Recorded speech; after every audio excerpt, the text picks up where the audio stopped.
ಇವತ್ತಿನ ವಿಡಿಯೋದಲ್ಲಿ 44 ಎದೆ ಸುತ್ತಳತೆಯ ಒಂದು ಟಾಪ್ ಅಂದರೆ ಕುರ್ತಾನ ಸ್ಟಿಚ್ ಮಾಡ್ತಾ ಇದ್ದೀನಿ.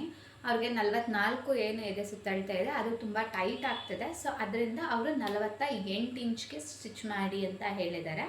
44 ಅಂತ ಅಂದರೆ ನೀವಿಲ್ಲಿ ನೋಡ್ಬೋದು. ಈ ಮೆಷರ್ಮೆಂಟ್ ಈ ಕಂಕ್ಲಿನೇ ಮೆಷರ್ಮೆಂಟ್ ತೊಗೊಂಡು ನೋಡಿದ್ರೆ ಅವ್ರದ್ದು ಎಷ್ಟು ಬರ್ತಾ ಇದೆ, 22 ಇಂಚ್ ಬರ್ತಾ ಇದೆ. ಆ್ಯಕ್ಚುಲಿ ಈ ಥರ ಕುರ್ತಿನ ಸ್ಟಿಚ್ ಮಾಡಬೇಕಾದ್ರೆ ನಾವು ಉಲ್ಟಾ ಸೈಡಿಂದ ಮೆಷರ್ಮೆಂಟ್ ತೊಗೊಬೇಕಾಗಿರುತ್ತೆ.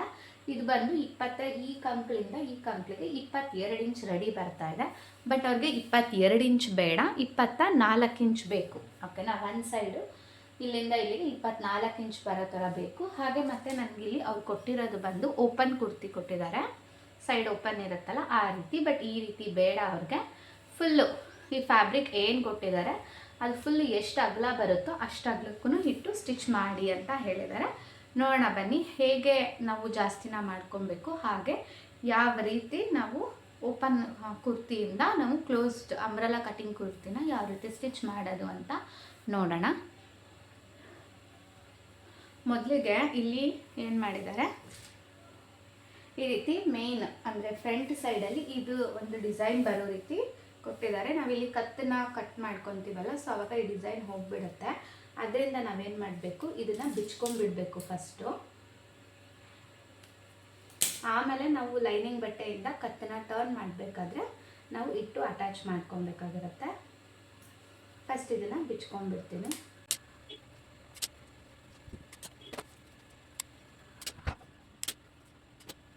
ಓಕೆನಾ, ಇದನ್ನು ಆಮೇಲೆ ಲೈನಿಂಗ್ ಬಟ್ಟೆ ಜೊತೆಗೆ ಕಟ್ ಟರ್ನ್ ಮಾಡಬೇಕಾದ್ರೆ ಅಟ್ಯಾಚ್ ಮಾಡ್ಕೊತೀನಿ. ಇಲ್ಲಿ ಕೆಳಗಡೆನೂ ಅಷ್ಟೇ ಬಾರ್ಡರ್ ಕೊಟ್ಟಿದ್ದಾರೆ.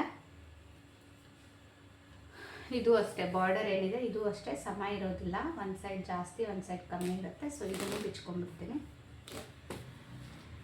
ಓಕೆನಾ, ಇವಾಗ ಫ್ಯಾಬ್ರಿಕ್ನ ನೀಟಾಗಿ ಈ ರೀತಿ ಫೋಲ್ಡ್ ಮಾಡಿಕೊಂಡು, ನಾನು ವಿಡಿಯೋದಲ್ಲಿ ಯಾವ ರೀತಿ ಫ್ಯಾಬ್ರಿಕ್ನ ಫೋಲ್ಡ್ ಮಾಡ್ತಾ ಇದ್ದೀನಿ ಅದೇ ರೀತಿಯೇ ನೋಡಿಕೊಂಡು ಫೋಲ್ಡ್ನ ಮಾಡ್ಕೊಳ್ಳಿ. ಯಾಕಂದರೆ ಟಾಪ್ ಬಂದು ತುಂಬ 2 ಮೀಟರ್ಸ್ ಇರುತ್ತೆ. ಸೊ ಫ್ಯಾಬ್ರಿಕ್ನ ಹೇಗೆ ಫೋಲ್ಡ್ ಮಾಡ್ಕೊಬೇಕು ಅಂತ ಬಿಗಿನರ್ಸ್ಗೆ ಸ್ವಲ್ಪ ಡೌಟ್ ಇರುತ್ತೆ. ಅದಕ್ಕೋಸ್ಕರ ನಾನು ಈ ರೀತಿ ನೆಲದ ಮೇಲೆ ಹಾಸ್ಕೊಂಡು ನೀಟಾಗಿ ಕಟ್ಟಿಂಗ್ನ ತೋರಿಸ್ತಾ ಇದ್ದೀನಿ. ಸೊ ನೀವು ಕೇರ್ಫುಲ್ಲಾಗಿ ವಾಚ್ ಮಾಡಿ ಕಲ್ತ್ಕೊಳ್ಳಿ. ನಾವು ಡೈರೆಕ್ಟ್ ಮೇನ್ ಪೀಸ್ನ ಇಟ್ಕೊಂಡು ಸಹಿತ ಕಟ್ ಮಾಡ್ಬೋದು ಚೂಡಿದಾರ್ ಟಾಪ್ಸ್ಗಳು. ಇಲ್ಲ ಅಂತಂದರೆ ನಾವು ಲೈನಿಂಗ್ ಬಟ್ಟೆನ ಫಸ್ಟ್ ಕಟ್ ಮಾಡಿ ಆನಂತರ ಮೇನ್ ಫ್ಯಾಬ್ರಿಕ್ ಮೇಲೆ ಇಟ್ಕೊಂಡು ಸಹಿತ ಕಟ್ ಮಾಡ್ಬೋದು. ಹೇಗಾದರೂ ಮಾಡ್ಬೋದು, ಹೆಂಗೆ ಮಾಡಿದ್ರೂ ಕರೆಕ್ಟಾಗೆ ಬರುತ್ತೆ. ಬಟ್ ಇವರು ನನಗೆ ಫುಲ್ ಅಗಲ ಬೇಕು ಅಂತ ಹೇಳಿರೋದಕ್ಕೆ ನಾನು ಮೇನ್ ಫ್ಯಾಬ್ರಿಕ್ ಮೇಲೇ ಕಟ್ ಮಾಡ್ಕೊಂಡ್ಬಿಡ್ತೇನೆ. ನಾವು ಮೇನ್ ಫ್ಯಾಬ್ರಿಕ್ ಮೇಲೇ ನಾವು ಮಾರ್ಕಿಂಗ್ ಮಾಡಿ ಕಟ್ ಮಾಡ್ತಾ ಇರೋದ್ರಿಂದ ಕರೆಕ್ಟ್ ಮೆಷರ್ಮೆಂಟ್ಗೆ ನಾವು ಫೋಲ್ಡ್ ಮಾಡ್ಕೊಳ್ಳೋದು ತುಂಬಾ ಮುಖ್ಯ. ಯಾವುದೂ ಸಹಿತ ಏರುಪೇರು ಇರಬಾರ್ದು, ಕರೆಕ್ಟಾಗಿ ಫೋಲ್ಡ್ನ ಮಾಡ್ಕೊಳ್ಳಿ. ಫ್ಯಾಬ್ರಿಕ್ ಎಷ್ಟಿದೆಯೋ ಅಷ್ಟು ಬೇಕು ಅಂತ ಹೇಳಿದಾರಲ್ವಾ, ಅದರಿಂದ ನಾನು ಮೇನ್ ಫ್ಯಾಬ್ರಿಕ್ ಮೇಲೆ ಕಟ್ ಮಾಡ್ಕೊತಾ ಇದ್ದೀನಿ. ನೋಡಿ ಈ ರೀತಿ ಫೋಲ್ಡ್ ಮಾಡ್ಕೊಬೇಕು. ಮೊದಲು ಫ್ಯಾಬ್ರಿಕ್ ಫುಲ್ಲು ಓಪನ್ ಮಾಡಿಕೊಂಡು ಉದ್ದಕ್ಕೆ ಫೋಲ್ಡ್ ಮಾಡಿಕೊಂಡು ಆನಂತರ ಸಮಕ್ಕೆ ಮಡಿಸ್ಕೋಬೇಕಾಗತ್ತೆ. ಈ ರೀತಿ ಫೋಲ್ಡ್ ಆದಮೇಲೆ ಡ್ರೆಸ್ ಕಟ್ಟಿಂಗ್ ಅಂತೂ ತುಂಬಾ ಈಸಿ, ಸ್ಟಿಚಿಂಗು ಅಷ್ಟೇ ಅಷ್ಟೊಂದು ಈಸಿಯನ್ನು ಕಷ್ಟ ಅಂತ ಏನೂ ಇರೋದಿಲ್ಲ. ಅದು ಅಷ್ಟೇ ತುಂಬಾ ಈಸಿ. ಏನು ಅಂದರೆ ನಾವು ಲಾಂಗ್ ಅಂದರೆ ತುಂಬ ದೊಡ್ಡ ಬಟ್ಟೆನ ಮೇಂಟೈನ್ ಮಾಡೋದು ಅದೊಂದೇ ನಮಗೆ ಇದರಲ್ಲಿ ಇರೋವಂಥ ಟಾಸ್ಕ್ ಅಷ್ಟೇ.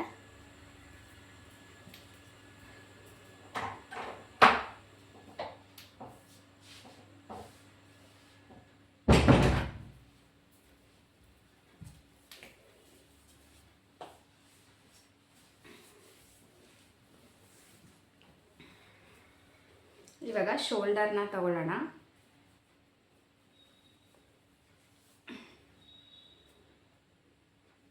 ಮಾಮೂಲಿ ಶೋಲ್ಡರ್ ಮೆಷರ್ಮೆಂಟ್ ಮಾಡೋದಕ್ಕೆ ನಾವು ಹೇಗೆ ಬ್ಲೌಸಲ್ಲಿ ತಗೋತೀವಲ್ಲ ಅದೇ ರೀತಿ ಶೋಲ್ಡರ್ ಮೆಷರ್ಮೆಂಟ್ ಮಾಡ್ಕೊಳ್ಳೋದು.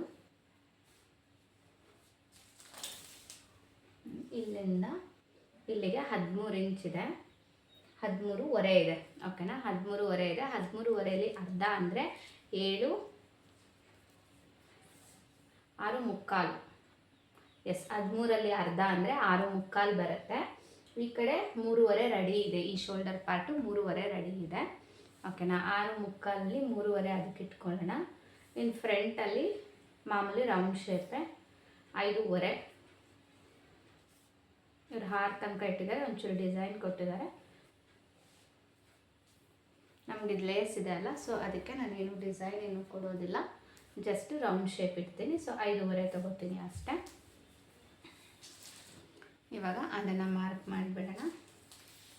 ಎಷ್ಟಿತ್ತು? 6.75.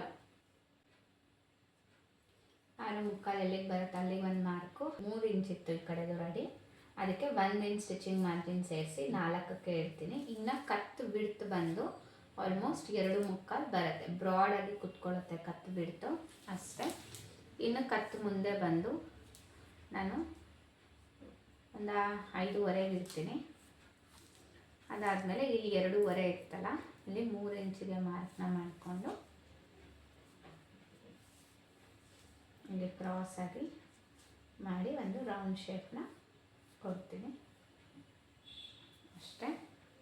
ಓಕೆನಾ? ಇದಾದಮೇಲೆ ಕಂಕ್ಳು ಬಂದು ಇದು 6.75 ಇತ್ತು. ಇದರಲ್ಲಿ ಎಷ್ಟಿದೆ ಅಂತ ನೋಡೋಣ ಇವಾಗ.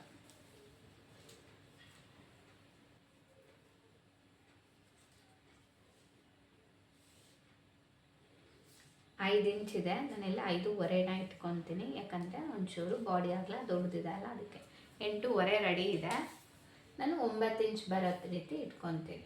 ನಾನಿಲ್ಲಿ ಅಳತೆ ಡ್ರೆಸ್ಸಲ್ಲಿ ಇರುವಂಥ ಶೋಲ್ಡರ್, ಕಂಕ್ಳು ಹಾಗೆ ಆರ್ಮ್ಫಾಲ್ ರೌಂಡಿಂಗ್ನ ಜಾಸ್ತಿನೇ ತೊಗೊತಾ ಇದ್ದೀನಿ. ಬಿಕಾಸ್ 44 ಇಂಚಿಂದ ನಾನು 48 ಇಂಚಿಗೆ ನಾನು ಡ್ರೆಸ್ನ ಸ್ಟಿಚ್ ಮಾಡ್ತಾ ಇರೋದ್ರಿಂದ ಕೆಲವೊಂದಷ್ಟು ಜಾಸ್ತಿ ತೊಗೊಬೇಕಾಗಿರುತ್ತೆ. ಸೊ ಅದಕ್ಕೆ ತೊಗೊತಾ ಇದ್ದೀನಿ. ಇಲ್ಲ ಅಂದರೆ ಮೆತ್ತೆ ಮೇಲ್ಗಡೆ ಪಾರ್ಟೆಲ್ಲ ಟೈಟ್ ಆಗಿಬಿಡುತ್ತೆ. ಸೊ ಅದರಿಂದ ಈ ರೀತಿ ತೊಗೊಬೇಕು. ನೀವೇನಾದ್ರು ಎಕ್ಸಾಕ್ಟ್ ಮೆಷರ್ಮೆಂಟ್ನೇ ಸ್ಟಿಚ್ ಮಾಡ್ತಿದ್ದೀನಿ ಅಂದರೆ ಆ್ಯಸ್ ಇಟ್ ಈಸ್ ಅಳತೆ ಡ್ರೆಸ್ಸಲ್ಲಿ ಯಾವ ರೀತಿ ಇದೆ ಅದೇ ರೀತಿಯೇ ಮೆಷರ್ಮೆಂಟ್ನ ತೊಗೊಂಡು ಮಾರ್ಕ್ನ ಮಾಡ್ಕೊಳ್ಳಿ. ಈ ಕಡೆ ನಾನೇನಂದೆ 22 ಇಂಚಿದೆ ಅಂತ ಹೇಳ್ದೆ ಅಲ್ವಾ. ಇದು ಚೆಸ್ಟ್ ಬಂದು 22 ಇಂಚಿದೆ. ಇಲ್ಲಿ ಅದನ್ನು ನಾವು ಉಲ್ಟದಿಂದ ನೋಡ್ಕೊಬೇಕಾಗತ್ತೆ. ನೋಡಿ ಇಲ್ಲಿ ಲಾಸ್ಟ್ ಹೊಲಿಗೆಯಿಂದ ಅಂದರೆ ಫಿಟ್ಟಿಂಗ್ ಹೊಲಿಗೆಯಿಂದ ಈ ಫಿಟ್ಟಿಂಗ್ ಹೊಲಿಗೆಗೆ ಅಂತ ನೋಡಿದ್ರೆ 22 ಇಂಚ್ ಬರ್ತಾ ಇದೆ. ಅವ್ರಿಗೆ ಇನ್ನೂ ಅಗಲ ಬೇಕು, ಬಾಡಿ ಅಗಲ. ಸೊ 24 ಅಂತ ಅಂದ್ಕೊಂಡ್ರೆ 24ರಲ್ಲಿ ಅರ್ಧ ಅಂದರೆ 12 ಇಂಚ್ ಬರುತ್ತೆ. ಸೊ 12 ಇಂಚಿಗೆ ಇಲ್ಲಿ ಮಾರ್ಕ್ ಮಾಡ್ತೀನಿ. ಅದಾದಮೇಲೆ ನಿಮಗೆ ಲೂಸ್ ಎಷ್ಟು ಬೇಕು, ಸೀಮ್ ಲೈನ್ಸ್ ಎಷ್ಟು ಬೇಕೋ ಅಷ್ಟನ್ನು ನೀವು ಇಟ್ಕೊಬೋದು. ಓಕೆನಾ? ನಾನು ಇಲ್ಲೊಂದು 2 ಇಂಚ್ ಸೀಮ್ ಲೈನ್ಸ್ ಇಟ್ಕೊತೀನಿ. ಸರಿನಾ? ಇವಾಗ ಈ ಮೂಲೆಯಿಂದ 1 ಇಂಚ್ಗೆ ಒಂದು ಮಾರ್ಕ್ನ ಮಾಡಿಕೊಂಡು ಇಲ್ಲಿಂದ ಒಂದು ಈ ರೀತಿ ಕರ್ವ್ ಶೇಪ್ನ ಕೊಡ್ತೀನಿ. ಆರ್ಮ್ಹೋಲ್ ರೌಂಡಿಂಗ್ ಬಂದು ಅದರಲ್ಲಿ 8.25 ಇತ್ತು, ನಾನು ಇದರಲ್ಲಿ 9 ಇಟ್ಕೊತಾ ಇದ್ದೀನಿ. ಬಿಕಾಸ್ ನಾನು ದೊಡ್ಡದಾಗಿ ಸ್ಟಿಚ್ ಮಾಡ್ತಾ ಇರೋದ್ರಿಂದ 9.25 ಬರ್ತಾ ಇದೆ. ಈಗ ಕಟಿಂಗ್ ಮಾಡಬೇಕಾದ್ರೆ ಇಲ್ಲಿ ಮೇಲ್ಗಡೆದಕ್ಕೆ ಕಟಿಂಗ್ ಮಾಡ್ತೀನಿ. ಇಲ್ಲಿ ಮಾರ್ಕ್ ಏನಿದೆ ಅಲ್ಲ, ಈ ಮಾರ್ಕ್ಗಿಂತ ಮೇಲ್ಗಡೆ ಕಟಿಂಗ್ ಮಾಡ್ತೀನಿ. ಆವಾಗ ಕರೆಕ್ಟಾಗಿ 9 ಬರುತ್ತೆ. ಅದಾದಮೇಲೆ ಎರಡನೇ ಮಾರ್ಕಿಂಗ್ ಬಂದು 1 ಇಂಚ್ಗೆ ಒಂದು ಮಾರ್ಕ್ ಹಾಕಿ ಈ ರೀತಿ ಮಾರ್ಕ್ ಮಾಡ್ತೀನಿ. ಒಂಚೂರು ಈ ಸ್ಟ್ರೈಟ್ ಲೈನ್ಗಿಂತ ಒಂಚೂರು ಪಕ್ಕದಲ್ಲಿ ತೊಗೊತೀನಿ. ಬಿಕಾಸ್ ಈ ಪಾರ್ಟಲ್ಲಿ ಒಂಚೂರು ಯಾವುದು ರಿಂಕಲ್ಸ್ ಬರದೇ ಇರಲಿ ಚೆಸ್ಟ್ ಹತ್ರ ಅನ್ನೋ ಕಾರಣಕ್ಕೆ ನಾನು ಆ ರೀತಿ ಹಾಕ್ಕೊಂಡಿದ್ದೀನಿ. ನೀವು ಇದೇ ರೀತಿ ಹಾಕ್ಕೊಳ್ಳಿ. ಇದಾದಮೇಲೆ ಒಂದು 40 ಇಂಚ್, ಇವಾಗ 44 ಇಂಚು ಅಂತ ಹೇಳಿದ್ನಲ್ಲ, ಒಂದು 36 ಇಂಚ್ ಎದೆ ಸುತ್ತಳತೆ 36 ಇಂಚ್ ನಂತರ ಇರೋರಿಗೆ ಈ ಕಂಕ್ಳಿಂದ 6 ಇಂಚ್ ಕೆಳಗಡೆಗೆ ಒಂದು ಮಾರ್ಕ್ ಮಾಡಿ. ಆ ನಂತರ ಕಂಪ್ಲೀಟ್ ಅವ್ರದ್ದು ಓಪನಿಂಗ್ ಪಾರ್ಟ್ ಎಷ್ಟಿದೆ ಅಲ್ಲಿಗೆ ಒಂದು ಮಾರ್ಕ್ನ ಮಾಡಿ. ಓಕೆನಾ? ಇವಾಗ ನಾನು ಅಂಬ್ರೆಲಾ ಕಟಿಂಗ್ ಮಾಡ್ತಿರೋದ್ರಿಂದ ಇದು ಅಷ್ಟು ಮ್ಯಾಟರ್ ಆಗೋದಿಲ್ಲ. ಬಟ್ ಸ್ಟ್ರೈಟ್ ಕುರ್ತಿ ನೀವು ಕಟ್ ಮಾಡ್ತಿದ್ರೆ ಇಲ್ಲಿಂದ ಓಪನಿಂಗ್ ಪಾರ್ಟ್ ಎಷ್ಟಿದೆ ಅಲ್ಲಿಗೆ ಒಂದು ಮಾರ್ಕ್ನ ಮಾಡಿಕೊಂಡು ಅಲ್ಲಿ ನೀವು ಜಸ್ಟ್ 1 ಇಂಚಿಗೆ ಫೋಲ್ಡಿಂಗ್ಗೆ ಅಂತ 1 ಇಂಚ್ ಬಿಟ್ಕೊಂಡು ಸ್ಟ್ರೈಟಾಗಿ ಅಥವಾ ಸ್ಲ್ಯಾಂಟಾಗಿ ನಿಮ್ಗೆ ಹೇಗೆ ಅವ್ರು ಯಾವ ರೀತಿ ಕೇಳಿದ್ದಾರೆ ಆ ರೀತಿ ಡಿಪೆಂಡ್ಸ್ ಆನ್. ಇವಾಗ ಕೆಳಗಡೆ ಪಾರ್ಟ್ ಬಂದು ಇದು ಈ ರೀತಿ ಓಪನ್ ಇರುತ್ತೆ. ಕೆಲವರದ್ದು ಇದು ಸ್ಟ್ರೈಟಾಗಿ ತೊಗೊಂಡಿರ್ತಾರೆ, ಕೆಲವರು ಹಿಂಗೆ ಈ ರೀತಿ ತೊಗೊಂಡಿರ್ತಾರೆ, ಬೆಡ್ತಾಗಿ ತೊಗೊಂಡಿರ್ತಾರೆ. ಸೊ ಅದ್ರ ಬೇಸಸ್ ಮೇಲೆ ನೀವು ಸ್ಟ್ರೈಟಾಗಿ ಡ್ರಾ ಮಾಡಬೇಕಾ ಅಥವಾ ಆ ಕಡೆ ಸ್ಲ್ಯಾಂಟಾಗಿ ಮಾಡಬೇಕಾ ಅದು ನೋಡಿಕೊಂಡು ನೀವು ಡ್ರಾನ ಮಾಡ್ಕೊಬೋದು. ಬಟ್ ಇಲ್ಲಿ ಓಪನಿಂಗ್ ಸೈಡಲ್ಲಿ ನೀವು ಜಸ್ಟ್ 1.25 ಇಂಚ್ ಅಷ್ಟೇ ತೊಗೊಬೇಕು, ಜಾಸ್ತಿ ತೊಗೊಳೋದಕ್ಕೆ ಹೋಗಬೇಡಿ, ಯಾಕಂದರೆ ಅದು ಚೆನ್ನಾಗಿ ಬರೋದಿಲ್ಲ.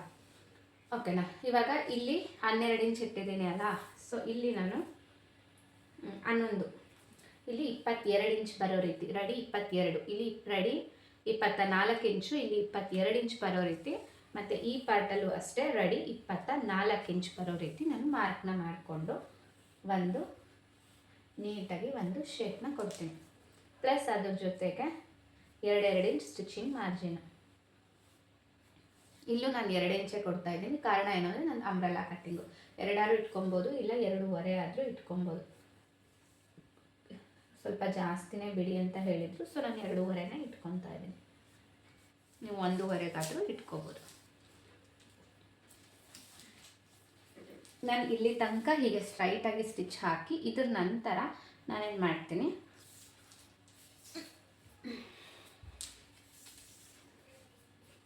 ಇಲ್ಲಿಂದ ಹೆಂಡ್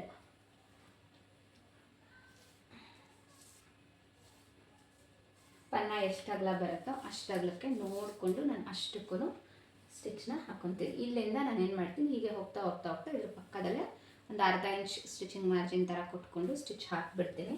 ಇದು ಸ್ಟಿಚ್ ಹಾಕಬೇಕಾಗಿರೋ ಅಂಥದ್ದು ಅಂತ ಒಂದು ಮಾರ್ಕ್ನ ಮಾಡ್ಕೊತಾ ಇದ್ದೀನಿ. ನಿಮ್ಮ ಹತ್ರ ಸ್ಕೇಲರ್ ಇದ್ದರೆ, ರೂಲರ್ ಬರುತ್ತಲ್ಲ ಇದಕ್ಕೆ ಮಾರ್ಕ್ ಹಾಕೋಕ್ಕೆ ಅಂತ, ಅದಿದ್ರೂ ಅದರಲ್ಲೇ ಹಾಕ್ಬೋದು.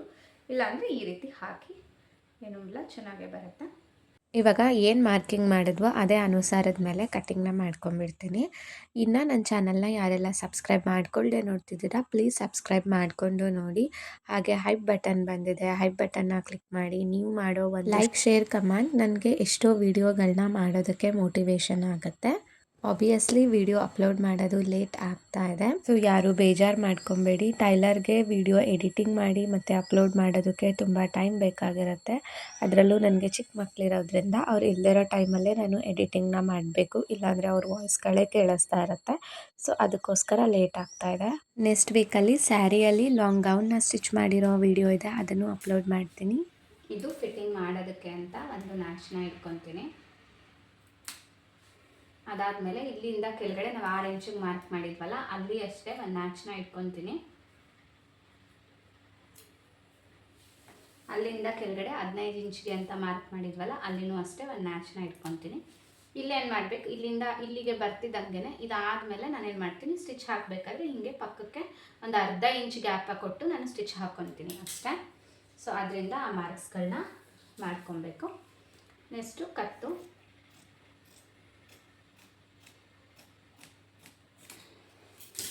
ಇದು ವಿಡ್ತಿರೋದ್ರಿಂದ 2 ಇಂಚ್ ಅಗಲವಾಗಿ ಕುತ್ಕೊಳ್ಳೋದ್ರಿಂದ ಸೊ ಸಾಕು, ಇಷ್ಟೇ ಕತ್ತು. ಇಲ್ಲೇನಾದರೂ ನೀವು ವಿಡ್ತ್ ಕಮ್ಮಿ ಮಾಡಿದ್ರೆ ಇನ್ನೂ ಸ್ವಲ್ಪ ಕತ್ತನ್ನ ಉದ್ದಕ್ಕೆ ತೊಗೊಬೋದು, ಏನು ಪ್ರಾಬ್ಲಮ್ ಇಲ್ಲ. ಇನ್ನು ಬೆನ್ನು ಉದ್ದ ಬಂದು, ಬೆನ್ನಿನ ಕತ್ತುದ್ದ ಬಂದು ಎಷ್ಟಿದೆ ಅಂತ ನೋಡ್ತೀನಿ.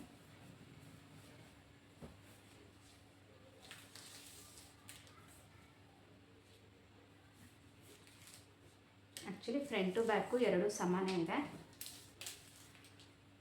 ಬೆನ್ನ ಹತ್ರ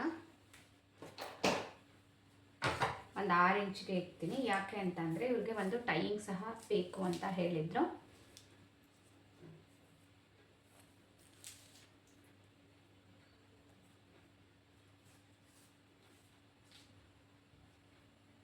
ಇದು ಬಾಕ್ಸ್ ಆಗೇ ಇರಲಿ.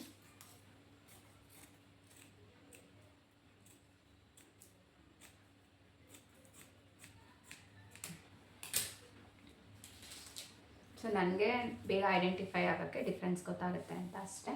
ನೀವು ಯಾವ ಡಿಸೈನ್ ಬೇಕು ಅದನ್ನ ಇಟ್ಕೊಬೋದು. ನಿಮಗೆ ಏನಾದರೂ ಅಂದರೆ ಇವ್ರಿಗೆ ಸ್ಲೀವ್ಸು ಸಹಿತ ಉದ್ದ ಬೇಕು ಅಂತ ಹೇಳಿದ್ದಾರೆ. ಸೊ ಅದರಿಂದ ಈ ಪಾರ್ಟಲ್ಲಿ ನಾನು ಸ್ಲೀವ್ಸ್ನ ತೊಗೊಂಡು ಇದು ಮಾಡ್ಕೊತಾ ಇದ್ದೀನಿ. ಅಂದರೆ ಸ್ಲೀವ್ಸು ಇಲ್ಲಿ ಸ್ಟ್ರೈಟಾಗಿ ಒಂದು ಸ್ಟಿಚ್ನ ಹಾಕಿ ನೋಡೋಣ ಹೇಗೆ ಬರುತ್ತೆ, ಆ ರೀತಿ ನೋಡಿಕೊಂಡು ಕಟಿಂಗ್ ಮಾಡ್ಕೊತೀನಿ. ಓಕೆನಾ? ಇಲ್ಲ ಅಂತಂದರೆ ಇಲ್ಲಿ ಏನಿದೆ ಪಾರ್ಟು, ಇದನ್ನು ನೀವು ಈ ರೀತಿ ಪಕ್ಕಕ್ಕೆ ಅಟ್ಯಾಚ್ ಮಾಡಿಕೊಂಡು ಇಲ್ಲಿಂದ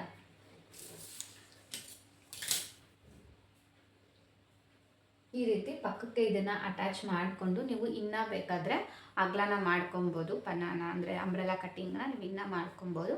ಬಟ್ ನನಗಿದು ಸ್ಲೀವ್ಸ್ಗೆ ಬೇಕೇ ಬೇಕು. ಸೊ ಅದರಿಂದ ನನಗಿದು ಎಷ್ಟು ಅಗಲ ಇದೆ ಅಷ್ಟಕ್ಕೆ ಮಾತ್ರ ಮಾಡ್ಕೊತಾ ಇದ್ದೀನಿ ಅಷ್ಟೇ. ಇದನ್ನು ಇವಾಗ ಲೈನಿಂಗ್ ಬಟ್ಟೆ ಮೇಲೆ ಇಟ್ಕೊಂಡು ನಾನು ಸೇಮ್ ಆ್ಯಸ್ ಇಟ್ ಈಸ್ ಏನಿದೆ ಇದಕ್ಕೆ ಒಂದು ಅರ್ಧ ಇಂಚ್ ಎಕ್ಸ್ಟ್ರಾ ಅಂತ ಇಟ್ಕೊಂಡು ಕಟ್ ಮಾಡ್ಕೊಂಡು ಬಿಡ್ತೀನಿ. ಈ ಚೂಡಿದಾರ್ ಟಾಪ್ ಕಟಿಂಗ್ ವಿಡಿಯೋ ನಿಮ್ಗೇನಾದರೂ ಇಷ್ಟ ಆಗಿದ್ದು ಯೂಸ್ಫುಲ್ ಅಂತ ಅನಿಸಿದ್ರೆ ಪ್ಲೀಸ್ ಲೈಕ್ ಶೇರ್ ಕಮೆಂಟ್ ಮಾಡೋದನ್ನು ಮರಿಬೇಡಿ. ಹಾಗೆ ಇದೇ ರೀತಿ ಹೆಚ್ಚಿನ ಟೈಲರಿಂಗ್ ಟಿಪ್ಸ್ಗಳಿಗೆ ನನ್ನ ಚಾನಲ್ನ ಫಾಲೋ ಮಾಡ್ಕೊಳ್ಳಿ. ನೆಕ್ಸ್ಟ್ ವಿಡಿಯೋದಲ್ಲಿ ಪ್ಯಾಂಟ್ ಕಟಿಂಗ್ ಹಾಗೆ ಚೂಡಿದಾರ್ ಸ್ಟಿಚಿಂಗ್ ಪಾರ್ಟ್ನು ಅಪ್ಲೋಡ್ ಮಾಡ್ತೀನಿ. ಕಂಪ್ಲೀಟ್ ಸೀರೀಸ್ನ ನೋಡಿ ಆವಾಗ ಕಂಪ್ಲೀಟ್ ಚೂಡಿದಾರ್ ಸೆಟ್ನ ಯಾವ ರೀತಿ ಸ್ಟಿಚ್ ಮಾಡ್ಬೋದು ಅಂತ ತಿಳ್ಕೊಬೋದು. Thank you.